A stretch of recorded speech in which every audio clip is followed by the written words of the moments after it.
Eleanor Morrison's tears fell like summer rain as the townsfolk of Bitter Creek laughed at her misfortune, their jeers cutting deeper than the thorns that had torn her dress when she'd been thrown from her horse. It was 1875, and life in Wyoming Territory had been nothing but cruel to her since her father's passing 3 months prior. "Look at the banker's daughter now," sneered Jedediah Powell, the saloon owner who'd been pressuring her to sell her father's land since the funeral. "Crying won't keep that property of yours, girl. Better sell to me before the bank takes it anyway." His companions laughed harder, their faces twisted with mockery as Eleanor struggled to her feet, her blonde hair falling from its pins, mud staining her blue calico dress. She'd come to town hoping to speak with the bank manager about extending the loan, but her horse had spooked at her rattlesnake, leaving her sprawled in the middle of the muddy street. "That's enough." The voice cut through the laughter like a knife. Eleanor looked up to see a tall figure step off the boardwalk, his spurs jingling with each purposeful stride.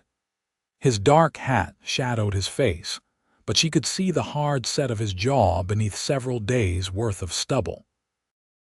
Dust swirled around his worn leather boots as he positioned himself between Eleanor and her tormentors. Only cowards mock a lady in distress. His voice was quiet but carried an unmistakable edge of danger. "Mind your own business, stranger," Powell warned, his hand twitching near his holster. The man didn't flinch.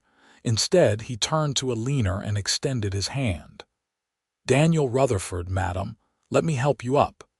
Eleanor hesitated only briefly before accepting his weathered hand. As she rose to her feet, Daniel removed his coat and placed it gently around her shoulders, shielding her from the prying eyes of the townspeople. "These tears they're mocking," he said softly, his voice meant only for her. "You'll cry only from joy now if I have anything to say about it." His words warmed something inside her that had been cold since her father's death. Eleanor wiped her cheeks, finding strength in this stranger's kindness. "This ain't over," Powell called as Daniel guided Eleanor toward the general store. "It is for today," Daniel replied without turning around. Inside the store, Mrs. Henderson clucked sympathetically at Eleanor's appearance and led her to the back room where she could clean up. Daniel waited patiently, purchasing supplies and asking quiet questions of the shopkeeper about the town and its residents.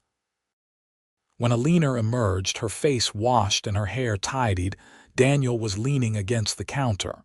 "Thank you, Mr. Rutherford," she said, returning his coat. "I don't know how to repay your kindness." "No need for repayment, miss." "Morrison, Eleanor Morrison, Miss Morrison." "Perhaps you'd allow me to escort you home. Seems you might benefit from a friendly face right now."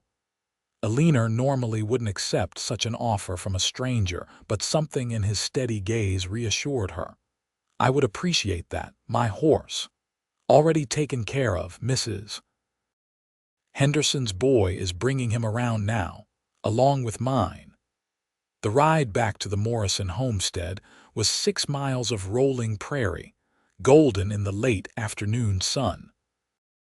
Eleanor explained her situation: her father's death from pneumonia, the discovery of his substantial debts, and the bank's impending foreclosure on their modest ranch.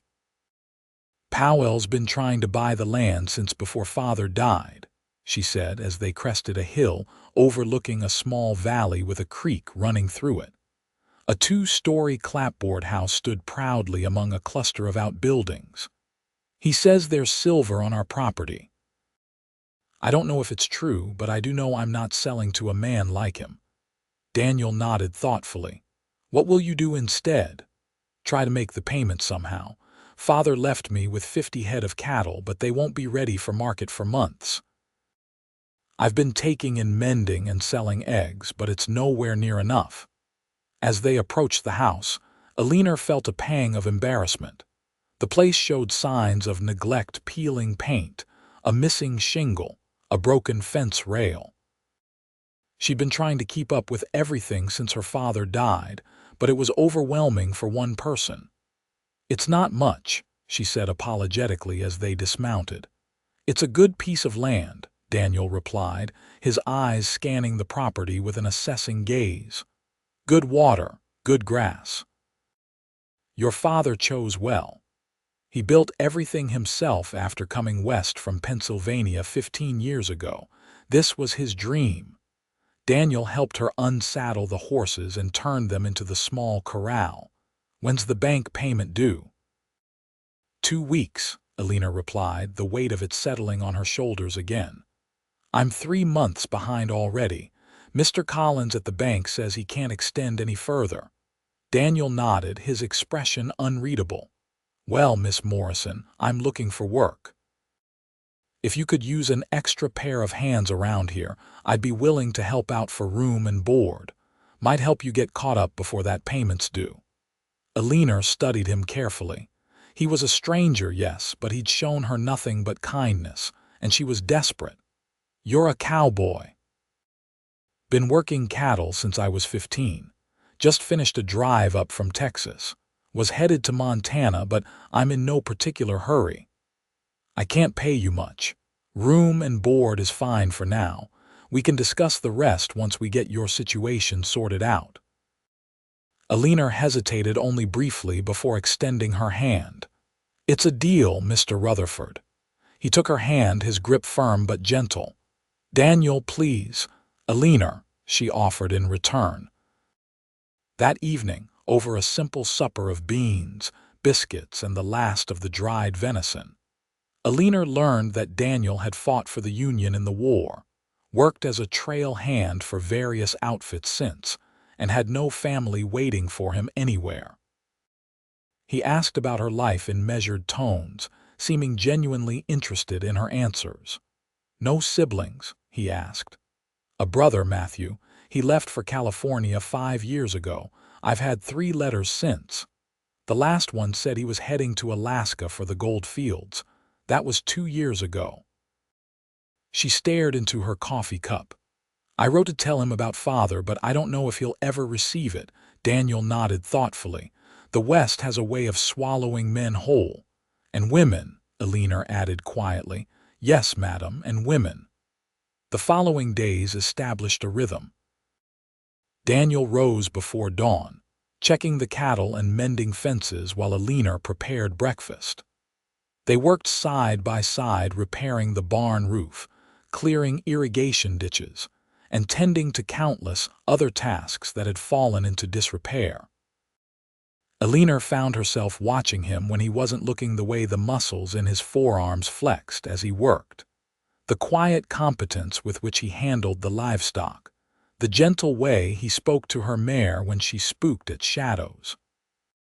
He wasn't talkative, but when he did speak, his words carried weight. A week into his stay, Eleanor rode into town for supplies, insisting on going alone despite Daniel's concerns. "I can't hide forever," she said firmly, "and I need to check with the bank about the payment." The news from the bank was grim. Mr. Collins regretfully informed her that there was simply no more room for extension.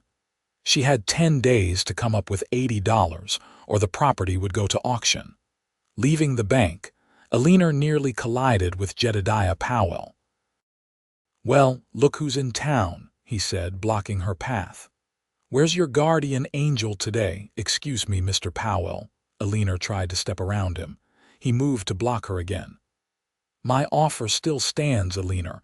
$50 for the whole spread. It's more than generous given your circumstances."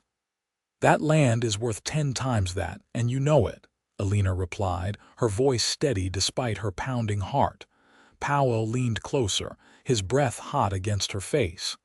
"Not to you it ain't, not when the bank's about to take it anyway." The lady said no. Daniel's voice came from behind her, and Eleanor nearly sagged with relief. He stepped beside her, his presence solid and reassuring. Powell's eyes narrowed. "You're still hanging around, I see. Might want to reconsider. This ain't your fight, Cowboy." "Seems like it is now," Daniel replied evenly. Powell sneered but stepped back. "Have it your way. But when that pretty little ranch goes up for auction, I'll be there with cash in hand." He tipped his hat mockingly and walked away. "I thought you were staying at the ranch," Eleanor said as they walked to the general store. "Had a feeling you might run into trouble," Daniel replied. "Besides, we need nails for that south fence section." As they loaded their supplies, Eleanor noticed a poster on the wall of the sheriff's office. "Daniel, look. The county fair is next week in Laramie. There's a roping competition with $100 prize." Daniel studied the poster. "You thinking what I'm thinking?" "You could enter," Eleanor said, hope flickering for the first time in days. "I've seen you with a rope. You're better than any cowhand my father ever hired." Daniel rubbed his jaw thoughtfully. "It's a risk. That money could make the difference for your ranch, but if I lose—" "We'll lose the ranch anyway if we do nothing," Eleanor pointed out. "And we won't have to travel far. Laramie's only a day's ride." That evening, as they sat on the porch watching the sunset paint the prairie in gold and crimson, Daniel practiced with his lariat, the rope whistling through the air before settling perfectly around fence posts and bucket handles. Eleanor watched, mesmerized by his fluid movements. "Where did you learn to rope like that?" she asked. Daniel smiled, a rare sight that transformed his weathered face. "My father taught me when I was just a boy in Missouri. He was the best horseman in 3 counties. "Is he still there?" Daniel's smile faded. "No. Lost him and my mother both to cholera in '58. I was 14. Eleanor's heart ached for him. "I'm sorry. It's hard losing family." "It is. Makes you appreciate what you've got left, though." He coiled his rope with practiced hands. "We'll head to Laramie day after tomorrow. That'll give us time to get settled before the competition." The journey to Laramie was uneventful, the summer weather holding fair as they rode side by side across the rolling landscape. They made camp beside a creek as the sun was setting, and as Eleanor prepared a simple meal over the campfire, she found herself studying Daniel's profile in the flickering light. "Thank you," she said suddenly. He looked up, puzzled. "For what?" "For stopping that day in town, for helping me." "For," she gestured vaguely, "all of it." Daniel was quiet for a long moment. "You know, I wasn't planning to stop in Bitter Creek, was just passing through on my way north." He poked at the fire with a stick. "Something made me stay, might have been those tears of yours." Eleanor felt a blush creep into her cheeks. "I don't normally cry in public." "I don't normally rescue damsels in distress," he countered with a small smile. "Guess we're both breaking habits." Their eyes met across the fire, and Eleanor felt something shift between them, a recognition of something more than gratitude and kindness. Daniel looked away first, clearing his throat. "Better get some sleep," he said. "Tomorrow's an important day." Laramie was bustling with activity when they arrived the next morning. The fairgrounds on the edge of town were filled with wagons, tents, livestock pens, and people from all over the territory. The competition wouldn't start until the following day, so they secured a modest room at a boarding house and spent the afternoon exploring the fair. For a few precious hours, Eleanor forgot her troubles, laughing at the antics of performing dogs, applauding skilled musicians, and admiring handcrafted quilts and preserves in the exhibition hall. Daniel won her a ribbon at a shooting gallery, his aim as precise with a rifle as it was with a rope. "It matches your eyes," he said, pinning the blue ribbon to her dress. Eleanor's breath caught at his proximity at the gentle brush of his fingers against her collar. "Thank you." Their eyes met, and for a moment Eleanor thought he might kiss her. Then someone bumped into them, breaking the moment. That evening, as they walked back to the boarding house under a canopy of stars, Eleanor found herself walking closer to Daniel than was strictly proper, their hands occasionally brushing. Neither of them seemed inclined to create more distance. "Are you nervous about tomorrow?" she asked. "A little," he admitted. "Been a while since I competed, but I've got good motivation." "The prize money," Daniel glanced at her, his expression serious in the moonlight. "That's part of it." The morning of the competition dawned clear and warm. Daniel checked his rope and saddle while Eleanor pressed his best shirt. The fairgrounds were even more crowded now, with spectators gathering around the arena where the roping contest would take place. As they approached the registration table, a familiar voice made Eleanor freeze. "Well, if it ain't the pretty little lady from Bitter Creek and her pet cowboy." Jedediah Powell stood with a group of men, a malicious smile on his face. "Come to watch the real men compete, have you?" Daniel's jaw tightened, but he kept walking toward the registration table. "I'm entering the competition," he said to the clerk, ignoring Powell. "Name?" the clerk asked. "Daniel Rutherford." The clerk consulted his list. "Don't see you here.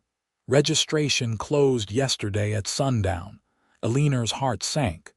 "But the poster said registration until noon today." "That was last year's poster," the clerk said apologetically. "This year it closed earlier on account of how many entrants we got." Powell's laughter rang out behind them. "Tough luck, Cowboy. Guess you rode all this way for nothing." Daniel turned slowly to face Powell. "You knew about this?" Powell shrugged, not bothering to deny it. "Maybe I did. Town's full of old posters. Not my fault if you can't read dates." Eleanor placed a restraining hand on Daniel's arm, feeling the tension in his muscles. "It's not worth it," she murmured. Daniel took a deep breath. "You're right." He turned back to the clerk. "Is there any way to make an exception? We came a long way." The clerk looked uncomfortable. "Rules are rules, mister, unless—" He glanced over at Powell. "Unless someone withdraws and you take their place." Powell's smile widened. "Well now, that's an idea." "Tell you what, Rutherford. I'll withdraw from the competition and let you take my place if the lady agrees to sell me her ranch for my original offer." Eleanor gasped. "That's blackmail." "That's business," Powell countered. "What'll it be?" "Your cowboy gets his chance and you get $50.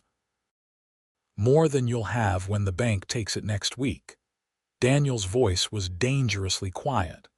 "The lady already declined your offer," Powell shrugged. "Then I guess I'll be competing today and you'll be watching from the sidelines. Good luck with that bank payment, Miss Morrison." As Powell walked away, Eleanor fought back tears of frustration. "He planned this. Somehow he knew we were coming." Daniel nodded grimly. "Small towns have big ears. Someone must have overheard us in Bitter Creek. What do we do now?" Before Daniel could answer, a man approached them, tall, silver-haired, with the weathered look of someone who'd spent decades under the Wyoming sun. "Couldn't help overhearing," he said. "Powell's always been a snake. Name's Thomas Harrington. I run the Double H Ranch south of here." "Daniel Rutherford," Daniel replied, shaking the man's hand. "This is Miss Eleanor Morrison." Harrington tipped his hat to Eleanor. "Madam, look, I've got a proposition for you, Rutherford. My regular roper broke his arm yesterday. I need a replacement for the team roping event this afternoon. Prize is $200 for first place." Hope flared in Eleanor's chest. "You'd let Daniel take his place, if he's as good as he looks," Harrington said, sizing Daniel up. "My partner and I have won 3 years running, but we can't compete without a third man." "I'm good with a rope," Daniel said simply. "Then you're in. Meet us at the south end of the arena at 2 o'clock. Harrington nodded to them both and walked away. Eleanor clutched Daniel's arm. $200. That would cover the payment and give us something to live on until the cattle are ready for market. Daniel smiled down at her. "Don't count your winnings yet. Team roping is trickier than solo work. But you'll try." His expression softened. "For you, of course." The team roping event drew a large crowd. Eleanor found a spot at the fence where she could watch Daniel and the Harrington team prepare. Daniel sat easily on his horse, rope in hand, looking every inch the capable cowboy she'd come to admire. Powell and his men stood nearby, their faces dark with anger when they realized Daniel would be competing after all. Eleanor felt a small surge of satisfaction at their discomfort. The event began with teams of 3 riders working together to rope and bring down steers in the fastest possible time. The Harrington team, with Daniel as their third, performed seamlessly, their years of experience compensating for the last-minute change. By the final round, only 2 teams remained: the Harrington team and a group from Colorado. The Colorado team went first, setting an impressive time of 42 seconds. As Daniel and the Harringtons rode into position, Eleanor held her breath. The gate opened, and the steer bolted into the arena. Thomas Harrington's rope flew true, catching the steer's horns. His partner roped the front legs, and then it was Daniel's turn to catch the back legs, the trickiest part of the maneuver. Daniel's rope whistled through the air, settling perfectly around the steer's hind legs. The animal was brought down smoothly, and the timekeeper called out, 38 seconds. The crowd erupted in cheers. Eleanor found herself jumping up and down, screaming Daniel's name as the Harrington team was declared the winners. Daniel caught her eye across the arena and tipped his hat, his smile brighter than she'd ever seen it. As the team collected their prize money, Powell stormed up to Eleanor. "This ain't over," he growled. "That money won't save you forever. It'll save me from you," Eleanor replied steadily. "And that's enough for now." Powell's face darkened with rage. "No man is going to make a fool of me in my own county. You tell your cowboy to watch his back." Before Eleanor could respond, Daniel appeared at her side, $200 in hand. "Is there a problem here?" "No problem," Powell said, his voice dripping with malice. "Just congratulating the winner. Enjoy it while it lasts." He stalked away, his companions following sullenly behind. Daniel watched him go, his expression grim. "He's going to be trouble." "He already is trouble," Eleanor replied. "But we have the money now. We can make the bank payment." Daniel nodded, but his eyes remained on Powell's retreating back. "Let's get this money somewhere safe, then head back to Bitter Creek first thing tomorrow." They left Laramie early the next morning, the precious money securely hidden in Daniel's boot. They rode hard, hoping to reach Bitter Creek before nightfall, both aware of Powell's thinly veiled threat. Midway through their journey, as they stopped to rest the horses beside a small stream, Eleanor noticed Daniel scanning the horizon with narrowed eyes. "What is it?" she asked. "Probably nothing," he replied, but his hand rested on his revolver. "Let's keep moving." They had nearly reached Bitter Creek when Eleanor heard the distant sound of hoofbeats behind them. Daniel heard it too, urging their horses to a faster pace. "Riders coming," he said tersely. "Could be anyone, but let's not take chances."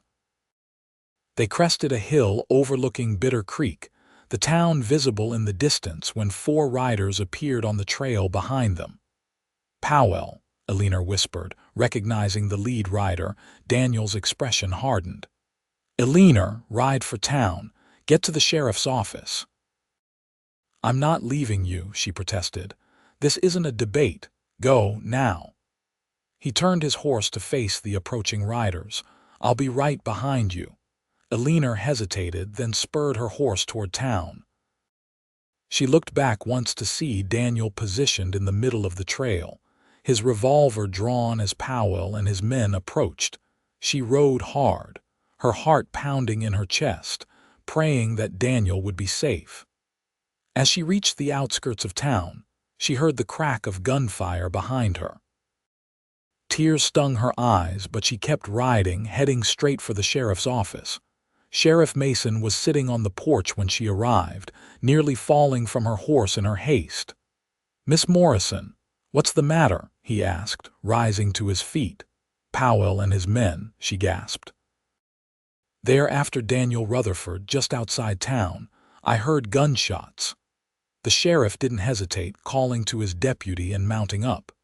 "Stay here," he ordered Eleanor, but she was already back on her horse, following them out of town. They found Daniel a half-mile outside town, still mounted but clutching his left arm, blood seeping between his fingers. Powell and his men were nowhere to be seen. "Daniel!" Eleanor cried, dismounting before her horse had fully stopped.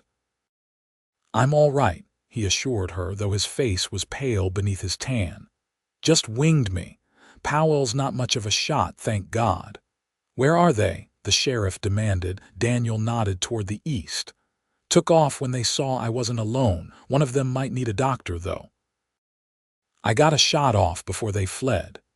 Sheriff Mason sent his deputy after Powell's gang, while he helped Eleanor get Daniel to the town doctor. The wound proved to be a clean furrow across Daniel's upper arm, painful but not serious. The doctor cleaned and bandaged it, prescribing rest and warning against infection. "You're lucky, young man," the doctor said as he finished the bandage. "An inch to the right, and we'd be having a very different conversation."